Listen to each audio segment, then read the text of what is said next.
Perfect EDU learning. എല്ലാവർക്കും perfect കോളേജിന്റെ online ക്ലാസ്സസിലേക്ക് സ്വാഗതം. നമ്മൾ ഇന്നിവിടെ നോക്കാൻ പോകുന്നത് മാത്സിന്റെ ഫസ്റ്റ് ചാപ്റ്റർ അരിത്തമാറ്റിക് സീക്വൻസ് അഥവാ സമാന്തര ശ്രേണിയാണ്. അപ്പോൾ ഈ ചാപ്റ്ററിലേക്ക് കടക്കുന്നതിന് മുമ്പായിട്ട് ഞാൻ ജസ്റ്റ് ഇതിനെപ്പറ്റി ഒരു ബ്രീഫ് ചെയ്യാം. ഈ ചാപ്റ്റർ വളരെ എളുപ്പമുള്ള ചാപ്റ്ററാണ്, വളരെ ഇമ്പോർട്ടൻ്റ് ആയിട്ടുള്ള ചാപ്റ്ററാണ്. മാത്സിൽ നമ്മുടെ SSLC എക്സാമിന് ഒരുപാട് ക്വസ്റ്റ്യൻസ് വരുന്നൊരു ചാപ്റ്ററാണ്. നമ്മളിത് മനസ്സിലാക്കി പഠിച്ചു കഴിഞ്ഞാൽ വളരെ എളുപ്പമാണ്. ക്വസ്റ്റ്യൻ മനസ്സിലാക്കി മാത്രമേ നമുക്ക് ഇതിൻ്റെ ആൻസർ ചെയ്യാൻ പറ്റത്തുള്ളൂ. അതാണ് ഈ ചാപ്റ്ററിൻ്റെ ഒരു പ്രത്യേകത. അപ്പോൾ നമുക്ക് ഇതിൻ്റെ ഫോർമുലയിലും കാര്യങ്ങളിലും ഒക്കെ പോകുന്നതിന് മുമ്പായിട്ട് നമുക്കിതിനെപ്പറ്റി ഇതെന്താണ് സംഭവം എന്നും നമുക്കിത് പഠിച്ചുകൊണ്ട് എന്താണ് ഉപയോഗം എന്നുള്ളതിനെ പറ്റി ഞാനൊന്ന് പറഞ്ഞുതരാം. അതൊരു ഉദാഹരണം വെച്ച് ഞാൻ പറഞ്ഞുതരാം. അപ്പം നിങ്ങൾ വിചാരിക്കുക, ക്ലാസ്സിലേക്ക് നിങ്ങളുടെ ടീച്ചർ വരുന്നു. ടീച്ചറുടെ കയ്യിൽ വലിയൊരു ബോക്സ് ചോക്ലേറ്റ് ഉണ്ട്. ചോക്ലേറ്റ് എല്ലാവർക്കും ഇഷ്ടമാണല്ലോ. അപ്പോൾ ടീച്ചർ പറഞ്ഞു, ഈ ചോക്ലേറ്റ് ഞാൻ നിങ്ങൾക്ക് മുഴുവൻ തരാൻ പോവുകയാണ്. പക്ഷെ ഞാൻ ഒരു നിബന്ധന അല്ലെങ്കിൽ റൂള് വെക്കുന്നുണ്ട്. എന്താണ് നിബന്ധന അല്ലെങ്കിൽ റൂള്? ആദ്യത്തെ കുട്ടിക്ക് ഞാൻ ഒരു ചോക്ലേറ്റ് കൊടുക്കുന്നു, പക്ഷെ രണ്ടാമത്തെ കുട്ടിക്ക് ആദ്യത്തെ കുട്ടിയേക്കാൾ 2 ചോക്ലേറ്റ് കൂടുതൽ കൊടുക്കുന്നു. അതായത് ആദ്യത്തെ കുട്ടിക്ക് ഒരു ചോക്ലേറ്റ് കൊടുക്കുന്നു, രണ്ടാമത്തെ കുട്ടിക്ക് എന്താണ് ഇതിനേക്കാളും 2 ചോക്ലേറ്റ് കൂടുതൽ കൊടുക്കുന്നു. മൂന്നാമത്തെ കുട്ടിക്ക് എന്താണ് രണ്ടാമത്തെ കുട്ടിയേക്കാളും 2 ചോക്ലേറ്റ് കൂടുതൽ കൊടുക്കുന്നു. അങ്ങനെയാണ് ഞാൻ ചോക്ലേറ്റ് കൊടുക്കാൻ പോകുന്നത്. അങ്ങനെയാണെങ്കിൽ ഒരു 15ാമത്തെ കുട്ടിക്ക് എത്ര ചോക്ലേറ്റ് കിട്ടുമെന്ന് പറയാൻ പറ്റുമോ എന്നാണ് ടീച്ചറുടെ ചോദ്യം. അപ്പോൾ ആദ്യത്തെ കുട്ടിക്ക് ഒരു ചോക്ലേറ്റ് കൊടുത്തു, രണ്ടാമത്തെ കുട്ടിക്ക് +2 2 ചോക്ലേറ്റ് കൂടുതൽ കൊടുത്തു, മൂന്നാമത്തെ കുട്ടിക്ക് അതിനേക്കാൾ 2 ചോക്ലേറ്റ് കൂടുതൽ കൊടുത്തു. അപ്പോൾ നമ്മളോട് എന്താ ചോദിച്ചിരിക്കുന്നത്? 15ാമന് എത്ര ചോക്ലേറ്റ് കിട്ടും? അപ്പോൾ നമ്മൾ എന്ത് ചെയ്യും? നമുക്ക് ആദ്യം ഇതുവരെ ഉള്ളതൊന്ന് എഴുതി നോക്കാം. ഓരോ കുട്ടിക്ക് എത്ര ചോക്ലേറ്റ് കിട്ടും. ഓക്കെ, അപ്പം ആദ്യത്തെ കുട്ടിക്ക് എത്ര ചോക്ലേറ്റ് കിട്ടി? 1 ചോക്ലേറ്റ്. രണ്ടാമത്തെ കുട്ടിക്ക് 1 + 2 1 + 2 3 ചോക്ലേറ്റ്സ് കിട്ടും. മൂന്നാമത്തെ കുട്ടിക്ക് 3 + 2 5 ചോക്ലേറ്റ്സ് കിട്ടും. അങ്ങനെ പോകും. അങ്ങനെയല്ലേ? അപ്പോൾ നമുക്കിപ്പോൾ 5ാമത്തെ കുട്ടിക്കൊക്കെ എത്ര ചോക്ലേറ്റ് കിട്ടുമെന്ന് നമ്മൾ എന്ത് ചെയ്യും? ആദ്യം 4ാമത്തെ കുട്ടിയുടെ കണ്ടുപിടിക്കും. 4ാമത്തെ കുട്ടിക്ക് എത്രയാണ്? 5 + 2 7. 5ാമത്തെ കുട്ടിക്ക് എത്രയാണ്? 7 + 2 9. അങ്ങനെ പോകും അല്ലേ? പക്ഷേ ഈ 15ാമൻ അല്ലെങ്കിൽ 50ാമത്തെ കുട്ടി 100ാമത്തെ കുട്ടിയൊക്കെ വരുമ്പോൾ നമുക്ക് എല്ലാം ഇങ്ങനെ എഴുതി കണ്ടുപിടിച്ചുകൊണ്ടിരിക്കാൻ പറ്റുമോ? അപ്പോൾ ഇത് നമുക്ക് ഈസി ആയിട്ട് കണ്ടുപിടിക്കാനുള്ള ഒരു വഴിയാണ് നമുക്ക് ഈ അരിത്തമാറ്റിക് സീക്വൻസ് അല്ലെങ്കിൽ സമാന്തര ശ്രേണി വഴി കിട്ടുന്നത്. അപ്പൊ ഇങ്ങനെ അടുത്തടുത്ത് വെച്ചിട്ട് ഇത് വെച്ച് കഴിഞ്ഞാൽ എത്രാമത്തെ നമ്പർ വേണമെങ്കിലും നമുക്ക് കണ്ടുപിടിക്കാൻ പറ്റും. അതിനായിട്ട് നമ്മളെ ഹെൽപ്പ് ചെയ്യുന്നൊരു സാധനമാണ് എന്ത്? ഈ സമാന്തര ശ്രേണി അല്ലെങ്കിൽ അരിത്തമാറ്റിക് സീക്വൻസ്. അപ്പൊ നമുക്ക് ഇനി ഇതിലേക്ക് ഡീറ്റെയിൽ ആയിട്ട് പോകാം.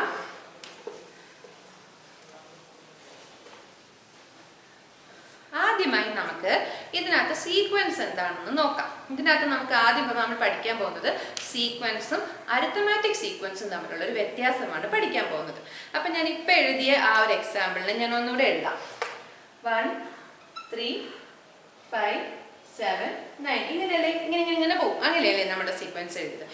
ഇതിനെ നമ്മളൊരു സീക്വൻസ് എന്നാണ് പറയുന്നത്. കാര്യം എന്താണ്? സീക്വൻസ് എന്ന് പറഞ്ഞു കഴിഞ്ഞാൽ കുറേ നമ്പേഴ്സ് നമ്മളിങ്ങനെ ഒരു ഓർഡറിലായിട്ട് ഇടുന്നു. ഇതിനിങ്ങനെ ഒരു ഓർഡർ നിരനിരയായിട്ട് അങ്ങ് ഇടുവല്ലേ? എങ്ങനെയാണ് ഇടുന്നത്? ഒരു റൂൾ അനുസരിച്ച് ഒരു നമ്പറിനെ നമ്മളിങ്ങനെ ഓർഡറായിട്ട് ഇട്ട് കഴിഞ്ഞാൽ അതിനെ പറയുന്ന പേരാണെന്ത്? സീക്വൻസ്. ഇവിടെ അങ്ങനെയല്ലേ? ഒരു റൂൾ വെച്ചിട്ടല്ലേ ഇട്ടിരിക്കുന്നത്. ടീച്ചർ എന്ത് റൂളാ പറഞ്ഞത്? രണ്ടാമത്തെ ആൾക്ക് ആദ്യത്തെക്കാൾ 2 കൂടുതൽ, മൂന്നാമത്തെ ആൾക്ക് ആദ്യത്തെക്കാൾ 2 കൂടുതൽ അല്ലേ? അപ്പൊ അതുകൊണ്ട് നമുക്ക് ഇതിനെ എന്ത് വിളിക്കാം? സീക്വൻസ്. അപ്പൊ സീക്വൻസ് എന്താണ്? ഒരു ഓർഡർ ആയിട്ട് നമ്പേഴ്സ് നമ്മൾ അറേഞ്ച് ചെയ്തിട്ട് കഴിഞ്ഞാൽ you call it as A sequence. Okay, അടുത്തത് നമുക്ക് എന്ത് നോക്കാം? നമുക്ക് ഇതുപോലെ പല സീക്വൻസ് നമുക്കൊന്ന് എഴുതി നോക്കാം. അടുത്തത് നോക്കി, ഈവൻ നമ്പറിന്റെ സീക്വൻസ് എഴുതാം. ഇതൊരു ഓഡ് നമ്പർ സീക്വൻസ് അല്ലേ? ഇനി ഈവൻ നമ്പറിന്റെ സീക്വൻസ് ഒന്ന് എഴുതി നോക്കാം. ഇരട്ട സംഖ്യകൾ. ഇപ്പൊ 2 4 6 8 അങ്ങനെ പോകും അല്ലേ? അടുത്തത് നമുക്ക് സ്ക്വയേഴ്സ് അല്ലെങ്കിൽ വർഗത്തിന്റെ സീക്വൻസ് ഒന്ന് എഴുതി നോക്കാം.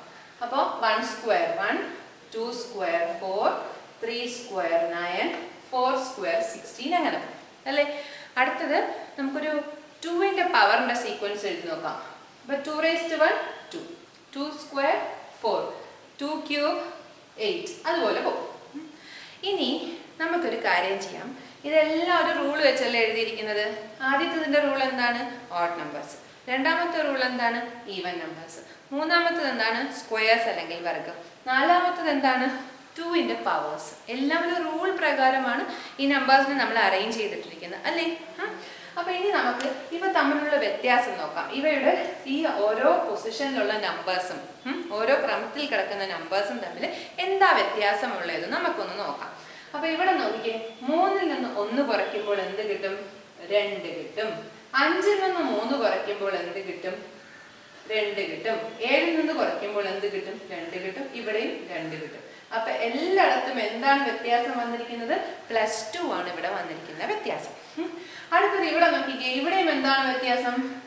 4 - 2 2, 6 - 4 2, 8 - 6 2. +2 തന്നെയാണ് അവിടെയും വ്യത്യാസം. ഇവിടെ എന്താണ് വ്യത്യാസം? 4 - 1 3, 9 - 4 5, 16 - 9 7. ഇവിടെ എന്താണ്? 4 - 2 2, 8 - 4 4. അപ്പൊ നോക്കിക്കേ, ഈ സീക്വൻസിനകത്ത് എല്ലാത്തിനും വ്യത്യാസം +2. ഇവിടെയും എല്ലാത്തിനും 2 ആഡ് ചെയ്യാണ് ചെയ്യുന്നത്. പക്ഷെ ഇവിടെ സെയിം ആണോ തമ്മിലുള്ള വ്യത്യാസം? ഇവിടുത്തെ 2 പൊസിഷനിലുള്ള നമ്പേഴ്സ് തമ്മിലുള്ള വ്യത്യാസം സെയിം ആണോ? അങ്ങനെയല്ല. അപ്പോൾ ഇതാണ് സീക്വൻസും അരിത്തമാറ്റിക് സീക്വൻസും തമ്മിലുള്ള വ്യത്യാസം. ഒരു സീക്വൻസ് എന്ന് പറഞ്ഞു കഴിഞ്ഞാൽ ജസ്റ്റ് ഒരു റൂൾ പ്രകാരം നമ്പറിനെ അറേഞ്ച് ചെയ്തിട്ട് കഴിഞ്ഞാൽ സീക്വൻസ് ആയി. പക്ഷെ അരിത്തമാറ്റിക് സീക്വൻസ് എന്ന് പറയുമ്പോൾ ഇവരുടെ രണ്ടാമത്തെ പൊസിഷനിലെ നമ്പറും ആദ്യത്തെ പൊസിഷനിലെ നമ്പറും ചെയ്യുമ്പോൾ കിട്ടുന്ന ഡിയും വ്യത്യാസവും തേർഡ് പൊസിഷനും സെക്കൻഡ് പൊസിഷനും തമ്മിൽ ചെയ്യുമ്പോൾ കിട്ടുന്ന വ്യത്യാസവും തുല്യമായിരിക്കണം. അതായത് ഈ നമ്പേഴ്സ് എഴുതിയിരിക്കുന്ന വ്യത്യാസം എന്തായിരിക്കണം? തുല്യ വ്യത്യാസത്തിൽ ഉണ്ടാക്കിയിട്ടുള്ള ഒരു ഓർഡർ ആയാൽ മാത്രമേ അത് എന്താകത്തുള്ളൂ? അരിത്തമാറ്റിക് സീക്വൻസ് ആകത്തുള്ളൂ. അരിത്തമാറ്റിക് സീക്വൻസിന്റെ ഈ ഡിഫറൻസ്, ഈ കിട്ടുന്ന, അതായത് ഓരോ പൊസിഷനിലെയും term minus just previous term, തൊട്ട് മുമ്പുള്ള ടേം, ആ പൊസിഷനിലത് മൈനസ് തൊട്ട് മുമ്പുള്ള ടേം തമ്മിലുള്ള വ്യത്യാസം, ആ കിട്ടുന്ന സംഖ്യയെ നമ്മൾ പറയുന്ന പേരാണ് കോമൺ ഡിഫറൻസ്. എന്ത് പറയും? കോമൺ ഡിഫറൻസ് എന്ന് പറയും. അപ്പോൾ നമുക്കിത് മാത്രം നോക്കാം. അപ്പൊ നമുക്ക് എന്ത് മനസ്സിലായി? ഇതെന്താണെന്ന് മനസ്സിലായി? ഇതൊരു അരിത്തമാറ്റിക് സീക്വൻസ് അല്ലെങ്കിൽ സമാന്തര ശ്രേണിയാണെന്നുള്ളത് മനസ്സിലായി. ഓരോ പൊസിഷനിലുള്ള സംഖ്യയും അതിന് തൊട്ട് മുന്നത്തെ സംഖ്യയും തമ്മിൽ മൈനസ് ചെയ്യുമ്പോൾ നമുക്ക് എന്താണ്? എല്ലാത്തിനും ഒരു കോമൺ ആയിട്ടൊരു ഡിഫറൻസ് അല്ലെങ്കിൽ പൊതു വ്യത്യാസമാണ് കിട്ടിയിരിക്കുന്നത്, അല്ലേ? ഇവ തമ്മിലുള്ള വ്യത്യാസം എന്താണ്? പൊതുവായിട്ടുള്ളൊരു വ്യത്യാസമാണ്. അതുകൊണ്ട് ഈ സീക്വൻസിനെ നമുക്ക് എന്ത് പേര് പറയാം? അരിത്തമാറ്റിക് സീക്വൻസ് അല്ലെങ്കിൽ സമാന്തര ശ്രേണി. എല്ലാ സീക്വൻസും അരിത്തമാറ്റിക് സീക്വൻസ് അല്ല. പക്ഷേ എല്ലാ അരിത്തമാറ്റിക് സീക്വൻസും എന്താണ്? സീക്വൻസ് ആണ്. ഒരു സീക്വൻസിലുള്ള നമ്പറിൽ പൊതുവ്യത്യാസം ഉണ്ടായാൽ അവയെ നമ്മൾ എന്ത് പേര് വിളിക്കും? Arithmetic sequence. മനസ്സിലായോ? അരിത്തമാറ്റിക് സീക്വൻസും സീക്വൻസും തമ്മിലുള്ള വ്യത്യാസം അതാണ് നമ്മൾ ഇതിന് ആദ്യമായി പഠിക്കേണ്ടത്. ഓക്കെ.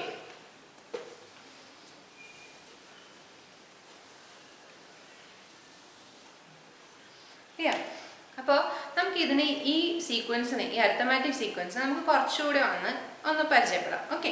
അപ്പം ഞാൻ ആ ഫസ്റ്റ് എക്സാമ്പിൾ ഒന്നുകൂടെ എഴുതാം. 1 3 5 7 so and so. അപ്പോൾ ഈ നമ്മൾ ആദ്യമേ ഒരു ക്വസ്റ്റ്യൻ ചോദിച്ചിട്ടുണ്ടായിരുന്നു. എന്താണ്? ഈ എഴുതിയ സീക്വൻസിൽ 15ാമത്തെ കുട്ടിക്ക് എത്ര ചോക്ലേറ്റ് കിട്ടുമെന്നുള്ളൊരു ക്വസ്റ്റ്യൻ നമ്മളവിടെ ആദ്യമേ ചോദിച്ചു വെച്ചിട്ടുണ്ടായിരുന്നു. അതിനുള്ള ആൻസർ നമുക്ക് ഈ വീഡിയോയുടെ ലാസ്റ്റിനകത്തേക്ക് കിട്ടും. അപ്പോൾ നമുക്ക് ആദ്യം ജസ്റ്റ് ഇതിനെ പറ്റി ഒന്ന് നോക്കാം. ഇതിൽ ഉള്ള ഈ ആദ്യത്തെ ടേമിനെ നമ്മൾ പറയുന്നത് എന്താണെന്ന് അറിയാമോ? ഫസ്റ്റ് ടേം അല്ലെങ്കിൽ ഒന്നാം പദം. ഫസ്റ്റ് ടേം അല്ലെങ്കിൽ ഒന്നാം പദം. ഇതിനെ നമ്മൾ ഡിനോട്ട് ചെയ്യുന്നത്, കുറച്ച് മേലായിട്ട് എഴുതാം, അതിനെ നമ്മൾ ഡിനോട്ട് ചെയ്യുന്നത് x1 എന്ന് പറയാം. അല്ലെങ്കിൽ ഇതിനെ ചിലർ എ എന്ന് വിളിക്കും, ചിലർ ഇതിനെ എഫ് എന്ന് വിളിക്കും. നിങ്ങളുടെ ടെക്സ്റ്റ് ബുക്കിൽ ഇത് കൂടുതലും എഫ് ആയിട്ടാണ് റെഫർ ചെയ്തിട്ടുള്ളത്. ഓക്കെ. അടുത്തത് ഈ ത്രീ എന്ന് പറഞ്ഞാൽ രണ്ടാമത്തെ പൊസിഷനിൽ കിടക്കുന്ന, രണ്ടാമത്തെ ക്രമത്തിൽ കിടക്കുന്ന നമ്പറിനെ നമ്മൾ വിളിക്കുന്ന പേരാണ് സെക്കൻഡ് ടേം അല്ലെങ്കിൽ രണ്ടാം പദം. ഓക്കെ. അടുത്തത് തേർഡ് ടേം അല്ലെങ്കിൽ മൂന്നാം പദം. സെക്കൻഡ് ടേമിനെ നമ്മൾ x2 എന്ന് പറയും, തേർഡ് ടേമിനെ നമ്മൾ x3 എന്ന് പറയും. അടുത്ത കിടക്കുന്ന ഫോർത്ത് ടേം അല്ലെങ്കിൽ നാലാം പദത്തിനെ നമ്മൾ എന്ത് വിളിക്കും? x4 എന്ന് വിളിക്കും. ഇത്ര നിങ്ങൾക്ക് മനസ്സിലായോ? അപ്പൊ ഫോർത്ത് ടേമിന് x4 എന്ന് വിളിക്കും. അപ്പോൾ ഇങ്ങനെ നമുക്ക് എത്ര ടേം വേണമെങ്കിലും ഈ സീക്വൻസിനകത്ത് എഴുതാം, ഇല്ലേ? ഇന്ന് 100ാമത്തെ കുട്ടിക്ക് എത്ര ചോക്ലേറ്റ് കിട്ടും, 1000ാമത്തെ കുട്ടിക്ക് എത്ര ചോക്ലേറ്റ് കിട്ടും, ഇങ്ങനെ നമുക്ക് എഴുതിക്കൂടെ? അപ്പോൾ ഇതിന് നമുക്കങ്ങനെ n വരെ നമുക്ക് എഴുതാം. nth ടേം വരെ നമുക്ക് എഴുതാം. ഏത് വരെ എഴുതാം? nth ടേം വരെ നമുക്ക് ഇങ്ങനെ കണ്ടിന്യൂ ചെയ്ത് എഴുതി പോകാം. അപ്പോൾ ഈ nth ടേമിനെ നമ്മൾ പറയുന്ന പേരാണ് xn. മനസ്സിലായോ? ഈ nth ടേമിന് നമ്മൾ പറയുന്ന പേരെന്താണ്? xn. ഫസ്റ്റ് ടേം x1 എന്നോ a എന്നോ f എന്നോ വിളിക്കും. സെക്കൻഡ് ടേമിനെ x2 എന്ന് വിളിക്കും. തേർഡ് ടേമിനെ x3 എന്ന് വിളിക്കും. ഫോർത്ത് ടേമിനെ x4 എന്ന് വിളിക്കും. ഫിഫ്ത്ത് ടേമിന് ലാസ്റ്റ് ടേമിനെ നമ്മൾ എന്ത് വിളിക്കും? xn എന്ന് വിളിക്കും. ഇത്രയൊക്കെ മനസ്സിലായല്ലോ. ഇനി നമുക്ക് എന്ത് നോക്കാന്ന് വെച്ചാൽ ഇവിടുത്തെ ഈ ഓരോ ടേമും തമ്മിലൊക്കെ എന്ത് റിലേഷൻ ഉണ്ടെന്ന് നോക്കാം. അപ്പം ഞാൻ പറഞ്ഞു അരിത്തമാറ്റിക് സീക്വൻസ് ആണെങ്കിൽ എന്താണ് ഇവയ്ക്കൊരു കോമൺ ഡിഫറൻസ് അല്ലെങ്കിൽ പൊതുവ്യത്യാസം ഉണ്ടാകും. ആ പൊതുവ്യത്യാസത്തെ നമ്മൾ വിളിക്കുന്നതാണ് ഡി എന്ന്. അപ്പൊ ഡി എന്താണ്? കോമൺ ഡിഫറൻസ് അല്ലെങ്കിൽ പൊതുവ്യത്യാസം. അരിത്തമാറ്റിക് സീക്വൻസ് എന്താണ്? അതിന്റെ സക്സസീവ് ടേംസ് തമ്മിൽ അടുത്ത ടേംസ് തമ്മിൽ എന്താണ് അടുത്ത ടേമും ഒരു പൊസിഷനിലെ ടേമും തൊട്ട് മുന്നത്തെ ടേമും തമ്മിൽ ഉള്ള കോമൺ ഡിഫറൻസ് എങ്ങനെയായിരിക്കും? സെയിം ആയിരിക്കും. അങ്ങനെയുള്ള സീക്വൻസിനെയാണ് നമ്മൾ എന്ത് പറയാ? അരിത്തമാറ്റിക് സീക്വൻസ് എന്ന് പറയുന്നത്. അപ്പോൾ ആ കിട്ടുന്ന കോമൺ ഡിഫറൻസിനെ അല്ലെങ്കിൽ പൊതുവ്യത്യാസത്തിന് നമ്മൾ വിളിക്കുന്ന പേരെന്താണ്? ഡി. ഇത്രയൊക്കെ മനസ്സിലായല്ലോ. അപ്പൊ അടുത്തെന്ന് വെച്ച് കഴിഞ്ഞാൽ x2 ആണ് നമ്മൾ നോക്കുന്നത്. x2 എന്ന് പറയുമ്പോഴത്തേക്ക് നോക്കിക്കേ, ഇവിടുത്തെ വ്യത്യാസം എന്താണ്? അപ്പം ഞാൻ പറഞ്ഞു ഫസ്റ്റ് ടേമിന്റെ കൂടെ എന്ത് കൂട്ടി? ഡി കൂട്ടിയപ്പോൾ എന്ത് കിട്ടി? സെക്കൻഡ് ടേം കിട്ടി. സെക്കൻഡ് ടേമിന്റെ കൂടെ ഡി കിട്ടുമ്പോൾ എന്ത് കിട്ടും? തേർഡ് ടേം കിട്ടും. തേർഡ് ടേമിന്റെ കൂടെ ഡി കൂട്ടുമ്പോൾ എന്ത് കിട്ടും? ഫോർത്ത് ടേം കിട്ടും. ഇത്ര ആർക്കെല്ലാം ഡൗട്ട് ഉണ്ടോ? അങ്ങനെ ഡി കൂട്ടി അങ്ങ് പോകും. അപ്പോ ഇനി സെക്കൻഡ് ടേം കിട്ടാനായിട്ട് അപ്പൊ ഫസ്റ്റ് ടേമിന്റെ കൂടെ നമ്മളെല്ലാം ഫസ്റ്റ് ടേം വെച്ചിട്ടാണ് നോക്കുന്നത് കേട്ടോ. അപ്പൊ ഫസ്റ്റ് ടേമിന്റെ കൂടെ എന്ത് കൂട്ടിയാലാണ് നമുക്ക് സെക്കൻഡ് ടേം കിട്ടുന്നത്? ഫസ്റ്റ് ടേമിന്റെ കൂടെ അപ്പം x2 is equal to first ടേമിന്റെ കൂടെ എന്ത് കൂട്ടണം? തന്നെ ഡി കൂട്ടണം. അപ്പൊ പ്ലസ് ഡി. സംശയമുണ്ടോ? നെക്സ്റ്റ് സെക്കൻഡ് ടേമിന്റെ കൂടെ തേർഡ് ടേമിന്റെ കൂടെ ഫസ്റ്റ് ടേമിൽ നിന്ന് എന്ത് കൂട്ടിയാൽ നമുക്ക് തേർഡ് ടേം കിട്ടും? ഫസ്റ്റ് ടേമിൽ നിന്ന് എന്ത് കൂട്ടിയാൽ നമുക്ക് തേർഡ് ടേം കിട്ടും? ഫസ്റ്റ് ടേമിൽ നിന്ന് ഒരു ഡി കൂട്ടണം. 2 ഡി കൂട്ടിയാലല്ലേ ഇവിടെ 5 അവിടെ വരാൻ പറ്റത്തുള്ളൂ. അപ്പോ x3 is equal to first ടേമിന്റെ കൂടെ എന്ത് കൂട്ടുക? 2 ഡി കൂട്ടണം. ഫസ്റ്റ് ടേമിന്റെ കൂടെ എന്ത് കൂട്ടണം? 2 ഡി കൂട്ടണം. അപ്പൊ അതുപോലെ ഫോർത്ത് ടേം ആണെങ്കിൽ നോക്കിക്കേ, വിത്ത് റെഫറൻസ് ഫസ്റ്റ് ടേം ആണ് നമ്മൾ കണ്ടുപിടിക്കുന്നത്. അപ്പൊ ഫോർത്ത് ടേം ആണെങ്കിൽ എന്തായിരിക്കും? Fourth term x4 is equal to first ടേമിന്റെ കൂടെ എത്ര ഡി കൂട്ടണം? 1 ഡി, 2 ഡി, 3 ഡി കൂട്ടണം. അപ്പൊ x1 plus 3d. സംശയമുണ്ടോ? x1 plus 3d. അപ്പൊ ഇനി നമുക്ക് ജസ്റ്റ് ഇതിനെ ഒന്ന് നോക്കാം. ഈ കിട്ടിയ ആൻസറിനെ ഒന്ന് നോക്കിക്കേ. അപ്പം ഞാൻ ഇത് ഇത്രയും റബ്ബ് ചെയ്തൊക്കെ എല്ലാം കൂടി ഇങ്ങനെ ക്ലട്ടേർഡ് ആയിട്ട് കിടക്കും. അപ്പം x2 is equal to x1 plus d. അപ്പം x2ക്ക് നമുക്ക് ഇവിടെ വന്നിരിക്കുന്നത് എന്താണ്? 1d ആണ് വന്നിരിക്കുന്നത്. അതിന് നമുക്ക് 2 minus 1 അല്ലേ? അപ്പം x1 plus 2 minus 1 into d എന്നല്ലേ? അപ്പൊ ഇവിടെ x3 ആണെങ്കിൽ നോക്കിക്കേ, 3യേക്കാൾ 1 കുറവാണ് കിട്ടിയിരിക്കുന്നത്. അപ്പം x3 is equal to x1 plus 3 minus 1 into d അല്ലേ? അപ്പൊ x4 is equal to എന്ത് എഴുതാം? x1 plus 4 minus 1 into d അല്ലേ? അങ്ങനെ നമുക്ക് എഴുതിക്കൂടെ? അപ്പൊ ഞാൻ നേരെ ഒന്നുകൂടെ എഴുതി കാണിച്ചാ.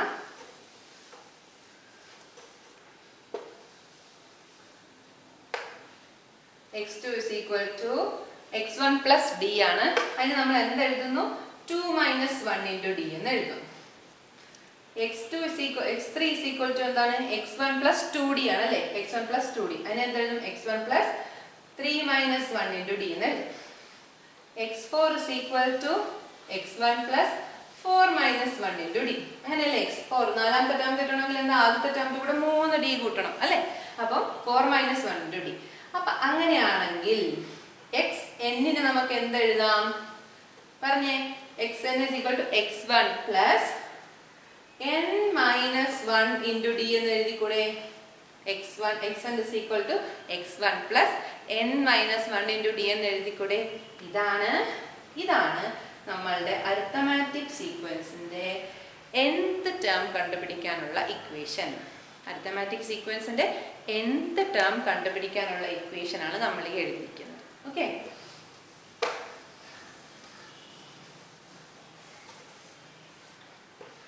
അപ്പോൾ കിട്ടിയ ഇക്വേഷൻ എന്താ? xn is equal to x1 plus n minus 1 into d. xn is equal to x1 plus n minus 1 into d. അപ്പോൾ നിങ്ങളുടെ ടെക്സ്റ്റ് ബുക്ക് ഞാൻ പറഞ്ഞു ഫസ്റ്റ് ടേമിൽ നമുക്ക് എ എന്ന് എഴുതാം, എഫ് എന്ന് എഴുതാം, അതുപോലെ തന്നെ എന്തെഴുതാം, x1 എന്ന് എഴുതാം അല്ലേ. അപ്പൊ നമുക്ക് ഈ എക്സെന്നിനെ നിങ്ങളുടെ ടെക്സ്റ്റ് ബുക്കിലൊക്കെ എഫ് ആയിട്ടാണ് റെഫർ ചെയ്തിരിക്കുന്നത്. അപ്പൊ F plus n minus 1 into ഇതാണ് നമ്മളുടെ nth ടേം കണ്ടുപിടിക്കുന്ന ഇക്വേഷൻ. ക്ലിയർ? ഇത് നമുക്ക് വളരെ ഇമ്പോർട്ടൻ്റ് ആയിട്ടുള്ള ഇക്വേഷൻ ആണ്. ഇത് വെച്ച് നമുക്ക് ഏത് ടേം വേണമെങ്കിലും കണ്ടുപിടിക്കാൻ പറ്റും. ഇനി നമ്മൾക്ക് പഴയ ചോക്ലേറ്റിന്റെ പ്രോബ്ലത്തിലേക്ക് പോവാം. അപ്പൊ നമ്മൾക്ക് എന്തുവരെ കിട്ടിയിരുന്നു? 1 3 5 7. അപ്പൊ ടീച്ചർ നമ്മളോട് എന്താ പറഞ്ഞത്?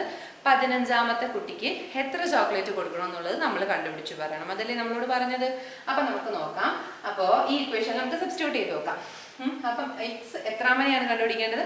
15. അപ്പൊ x 15 is equal to f is equal to first term. First term എന്താണ് ഇവിടെ? 1. ഇനി അടുത്ത് നമുക്ക് എന്താ വേണ്ടത്? d. d is equal to എന്താണ്? ഇവരുടെ പൊതുവ്യത്യാസം അല്ലെങ്കിൽ കോമൺ ഡിഫറൻസ് എന്താണ്? 3 മൈനസ് 1 is equal to 2. അപ്പോ എല്ലാ സാധനങ്ങളും ഉണ്ട്. അപ്പൊ n is equal to എന്താണ്? എത്രാമനെയാണ് കണ്ടുപിടിക്കേണ്ടത്? എത്രാമത്തെ ആളുടെയാണ് കണ്ടുപിടിക്കേണ്ടത്? 15. അപ്പൊ അതുകൊണ്ട് n is equal to 15. Okay, അപ്പം നമുക്ക് ഈ ഇക്വേഷനിൽ സബ്സ്റ്റിറ്റ്യൂട്ട് ചെയ്യാം. അപ്പൊ x 15 is equal to 1 plus 15 minus 1 into 2. 1 plus 15 minus 1 into 2. ഇതിൽ ഡൗട്ട് ഉണ്ടോ? അപ്പോ ഇതൊന്ന് സോൾവ് ചെയ്യാം. So that is equal to 1 plus 15 minus 1 എന്താ? 14. 14 into 2. So 1 plus 14 into 2. 14 into 2 എന്താണ്? 28. 28 plus 1. So 1 plus 28 which is equal to 29. അപ്പൊ നമുക്ക് എന്ത് കിട്ടി? നമ്മൾ കണ്ടുപിടിച്ച ഈ സീക്വൻസ് വെച്ചിട്ട് നമ്മളുടെ 15ാമത്തെ ആൾക്ക് കിട്ടണ മിഠായിയുടെ എണ്ണൊക്കെയാണ് 29 ആണ്. അപ്പോൾ നമ്മൾ പ്രൂവ് ചെയ്ത് കണ്ടാലല്ലേ എല്ലാം വിശ്വസിക്കുള്ളൂ. മാത്സ് അങ്ങനെയാണല്ലോ. അപ്പൊ നമുക്കൊന്ന് ജസ്റ്റ് പ്രൂവ് ചെയ്ത് നോക്കാം അത് കറക്റ്റ് ആണോ എന്നുള്ളത്. അപ്പോൾ 1 3 5 7 ഈ സീക്വൻസ് നമുക്ക് 29 കിട്ടുന്നത് വരെ എഴുതാം. 7 9 11 13 15 17 19 21 23 25 27 and 29. 29 കിട്ടുന്നത് വരെ നമ്മൾ എഴുതി. നോക്കിയേ 1 2 3 4 5 6 7 8 9 10 11 12 13 14 15. നോക്കിയേ 15th കുട്ടിക്ക് കിട്ടുന്നത് എന്താണ്? നമ്മൾ കൂട്ടി കൂട്ടി എഴുതിയപ്പോൾ 29. അത് തന്നെയല്ലേ നമ്മൾ ഇവിടെ കണ്ടുപിടിച്ച് വെച്ചിരിക്കുന്നത്. അപ്പോൾ ഇതാണ് നമ്മളുടെ അരിത്തമാറ്റിക് സീക്വൻസ്. ഓക്കെ, അപ്പോൾ ഈ അരിത്തമാറ്റിക് സീക്വൻസിന്റെ ഈ ഇക്വേഷൻ വെച്ചിട്ട് നമുക്ക് ഏത് നമ്പർ ഓഫ് ടേം വരെ വേണമെങ്കിലും കണ്ടുപിടിക്കാൻ പറ്റും. എത്രാമത്തെ ടേം വരെ വേണമെങ്കിലും നമുക്ക് കണ്ടുപിടിച്ചുകൊണ്ടിരിക്കാം. ഫസ്റ്റ് ടേമും കോമൺ ഡിഫറൻസും അറിയാമെങ്കിൽ. അപ്പോൾ xn is equal to f plus n minus 1 into d. ഇതാരും മറക്കരുത്. ഓക്കെ, അപ്പോൾ first term plus n minus 1 into d. അപ്പോൾ ഇനി നമുക്ക് വേണമെങ്കിൽ x 100 ഒന്ന് കണ്ടുപിടിച്ച് നോക്കാം. അപ്പോൾ x 100 is equal to 1 plus, അതായത് 100th കുട്ടിക്ക് എത്ര ചോക്ലേറ്റ് കിട്ടും? 1 plus 100 minus 1 into 2. So that is equal to 1 plus 99 into 2 which is equal to 199. മനസ്സിലായോ? അപ്പം ഇതാണ് എന്ത്? നമ്മളുടെ അരിത്തമാറ്റിക് സീക്വൻസിന്റെ nth ടേം കണ്ടുപിടിക്കുന്ന ഇക്വേഷൻ. ഓക്കെ, അപ്പോൾ നമ്മൾ എന്തെല്ലാം പഠിച്ചായിരുന്നു? സീക്വൻസ് എന്താണെന്ന് പഠിച്ചു. എന്താണ് സീക്വൻസ്? ഒരു നമ്പേഴ്സിനെ ഒരു ഓർഡറിൽ നമ്മൾ എഴുതുന്നു. ഒരു പ്രത്യേക റൂൾ പ്രകാരം, ഒരു റൂൾ അനുസരിച്ച് നമ്പറിനെ നമ്മൾ ഒരു ഓർഡറിൽ എഴുതി കഴിഞ്ഞാൽ അതിനെ നമ്മൾ എന്താ പറയുക?